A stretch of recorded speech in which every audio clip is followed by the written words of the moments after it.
Hey guys, I'm back for the meantime. I know probably a lot of people are wondering why the hell do you keep doing reviews and then taking a long hiatus? I keep doing this on nonstop. Well, I've just been bored of doing. These reviews are too time consuming. So, what brought me back to doing these reviews is, if you don't know, it's 2024. Speaking of January, a new year. So by the way, if you are watching this wanting my review, skip ahead if you don't want me to hear rant. I'm going to try to make this short. So, uh, but this being a new year, I was like, okay, fuck it. Why not? Let's try to do, my goal is to try to review every movie I see in the theater this year. Last year, I my goal was to see at least 100 movies because in 2022 I only saw 99 in the theater and I was one short of 100 and I was so pissed about that. Well, I overshot my target last year by seeing 144. Yeah, I even calculated. I calculated as the year went along. So, and there was a lot of stuff I wish would have been doing. There were so many movies that I saw, good and bad, that I wished I was able to do a review of, like Saw 10 or I'm trying to think like movies off the top of my head. Killers of the Flower Moon. There's so many shit that I didn't see. John Wick 4. I wish I could have seen talked about those movies. Even the bad movies like Exorcist Believer or I don't even know fucking. I'm trying to think off the top of my head movies. There's just the movies that for some reason are coming off the top of my head, but um, yeah. So I'm gonna try and stick it out and see review every movie I see, which is every movie that's gonna come out in the theaters. I will be seeing.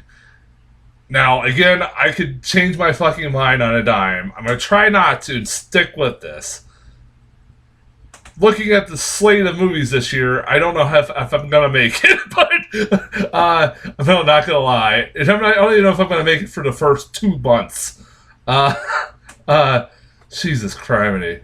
There's was some bad movies last year, but man, I'm not exactly excited about some of the movies come out this year.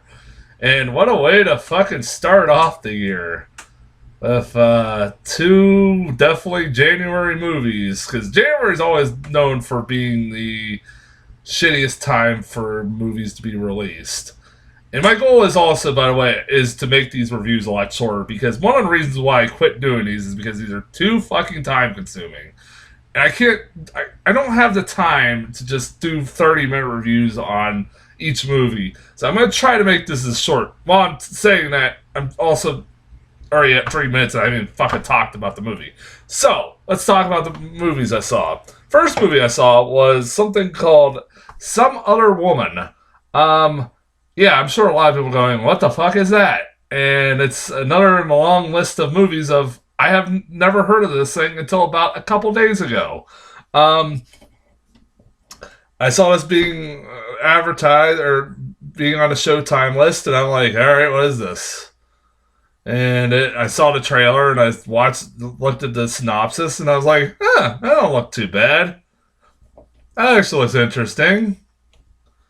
It's from Joel David Moores, wasn't it? Yeah, the first time director, the guy that has been in Avatar. He was the big, tall, lanky, geeky guy in Avatar. Always a comedic relief actor, and he's always been a guy I generally like. And I was like, this is his first attempt at making a movie, and I'm like, all right.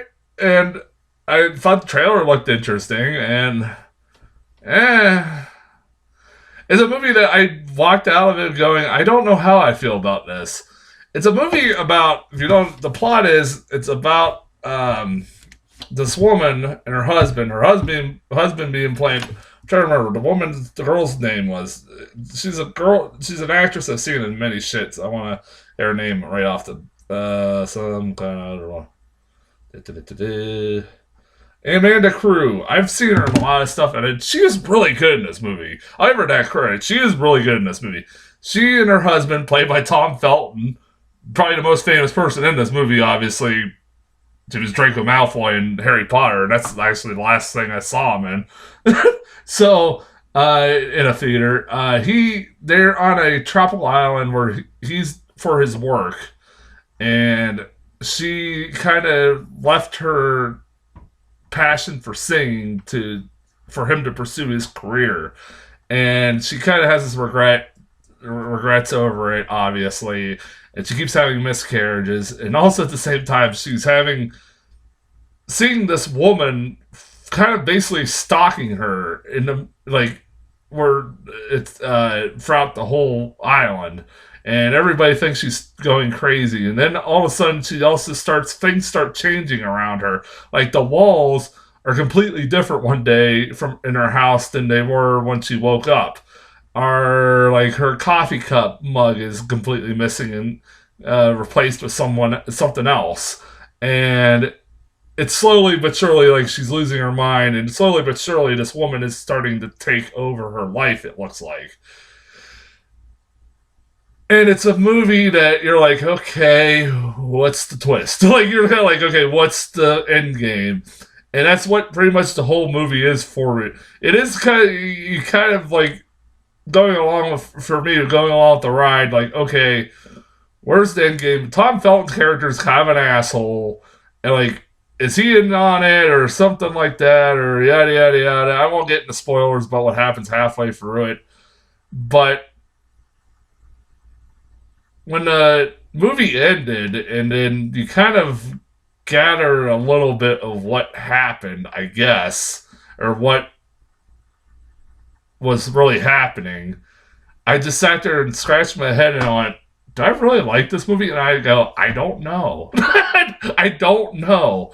Like, this was a weird hodgepodge of a movie that was really well made, but it was a thriller with a good idea, but the payoff was just kind of underwhelming.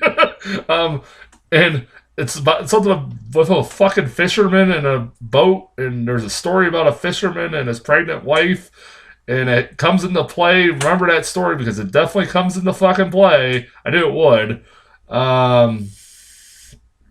But it left me with more questions, and it's like, you might need to have explained more, and this movie's only an hour and 20 minutes. You're like, yeah, I could have used a little bit more explanation of some things. Whatever. It's like, it's not bad. It's definitely the better of the two movies I saw this today. But yeah, it's not that. It's like, yeah, this is the start of 2024. The first movie I see in 2024. We're off to fucking races, aren't we? So I'm gonna start giving grades to movies. If you want to know my grade for this, I'll say a C. It's not bad. It's not great. It's well acted by the main girl. Was really good. Her performance was really good in this movie. I'll give her that. She carried this movie. Tom Felton was pretty good as a dick, but he plays that naturally, playing Draco Malfoy. But it's just really a movie I'm gonna fucking forget in a month's time. Really? Yeah. That's as far as Some Other Woman. I have one more review to do. Until then, I'll talk to you guys later.